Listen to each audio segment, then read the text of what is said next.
Okay, greetings. Hello again, this is Classic Games Redefined. This is Rich. Howdy. We're going to be doing probably a series of videos here. I'm going to be doing analysis and commentary and looking at a particular game that's not my design. I might do a few, but the main thing is I'm going to look at this particular game. I want to do analysis of it, of why I think it's a good game of interest, why it's note, or even not just if other people, what makes it popular. So we're going to look at it from a game designer's perspective. It's not quite a review. What we're going to do down here is, unless there's something structurally flawed with it, you'll know ahead of time that these videos are going to be a positive look at a particular game to give you a buying decision on that. Like, you should go play it and try it. If you're familiar with the design, a reason to click on here is to get my thoughts from a game design perspective. So the series that we're calling it here, and this is the first one, is Why That Game?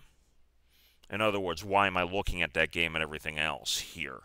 I'm going to get into like Cosmic Encounter in Puerto Rico. This is the kickoff issue. You may wonder why it's here. I will have a link below to exactly this video at this spot here, and you can watch it. Tom Vassell does very good things. But what we have here over on the right-hand side is that Sam Healy. And it's on his list of games hating, and it's Liar's Dice. So what I do is a link below to this will be on the site. And we're going to try to give the perspective here on what I feel he's missing about it. His perspective, and this will actually lead into why, if I give you a different frame, you might actually understand and like it.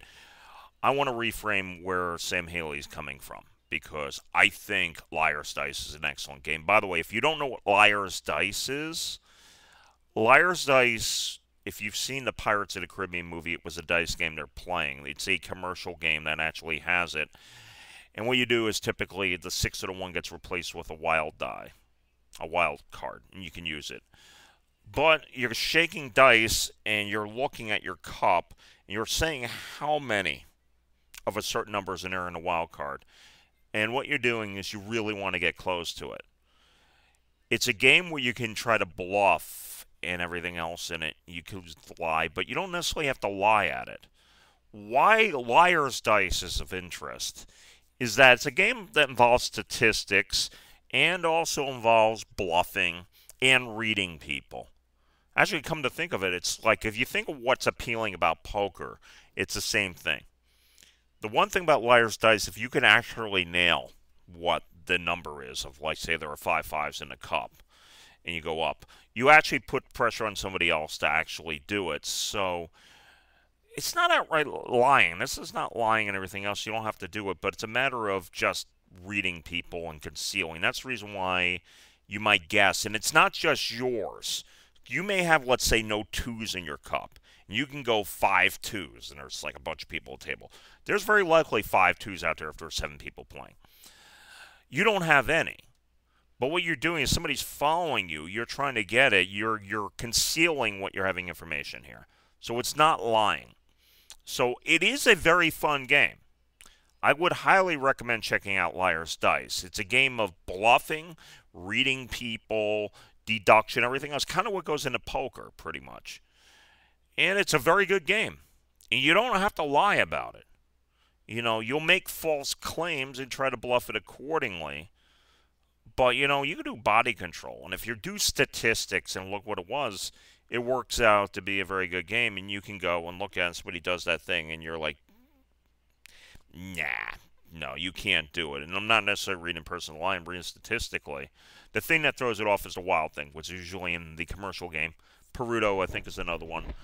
What you do there is when you're looking at it,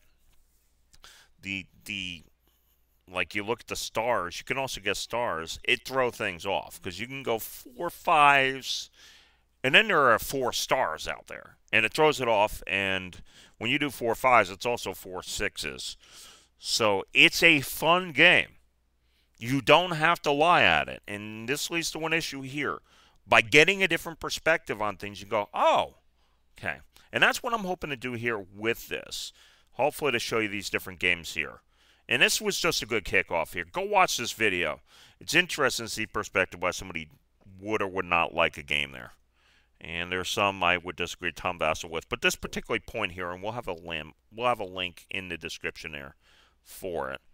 Yeah, that's about, let me double check something else. We pretty much have here, that's like 39, 32 in, right around the 39, 30 minutes in there. And it's 1 hour, 10 minutes. But we'll have a link to that section in the video. And what you can do is you can go here and pretty much, just watch the video.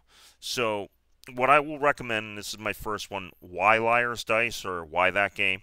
It's a fun game. You play with a lot of people, reading people, stepping up, escalating. And if you want to view like lying and trying to get with lie, you can. But another name they have for the European version is bluff. So there is a degree of bluffing. It's a matter of setting somebody else off. Yes, there is a degree of deception, but that's more subtle. But it's not necessarily lying. I mean, there's a certain degree of bluffing. It doesn't have to be that way. If you reframe it, it's an interesting game. Plays well, and a lot of people like it. And, for me, it's not lying. But anyhow, go watch it. Go check out the Dice Tire. Subscribe to it. Also, as you can see, I'm showing my YouTube channel. So you got the upper right-hand corner there. That's me. I'm looking at from my perspective from the channel. So anyhow, it's a good game. I will look at other games I'll recommend. Go check it out. I'll also have a link below to the Liar's Dice or Bluff in the description also. So, okay, that's about it. We'll get to other games in future weeks here. Again, check out the other play for my J and other things. We're going to actually do that and do this why that game series. So, anyhow.